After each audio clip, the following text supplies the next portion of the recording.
Do 23 de xullo ao 4 de agosto do 2019, Pontevedra acollerá unha das citas máis agardadas do calendario deportivo, o Campeonato do Mundo Junior de Balonmán, un evento que terá como sedes principais Vigo e Pontevedra. Para a celebración do mesmo e confirmación por parte do Comité Internacional, na pasada tarde a Boavila recibiu unha delegación da Federación Internacional para coñecer de primeira man as instalacións. Claro, pero bueno, yo creo que las instalaciones dan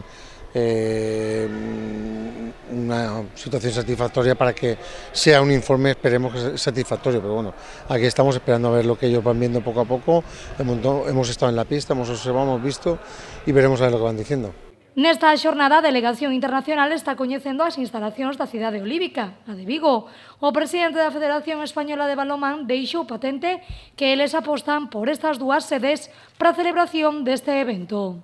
La Federación Española de Balonmano quiere que sea Vigo, Pontevedra y Vigo las sedes del Campeonato Mundial, y en ello estamos, y con mi asesor de la presidencia, y especialmente de los temas internacionales, y hasta ahora vicepresidente primero de la Federación Internacional, pues estamos trabajando conjuntamente para que tanto él, desde su prisma a nivel internacional, nos pueda también asesorar de cómo mejorar para ofrecer la mejor imagen de lo que es nuestro balonmano, y es lo que le hemos dicho.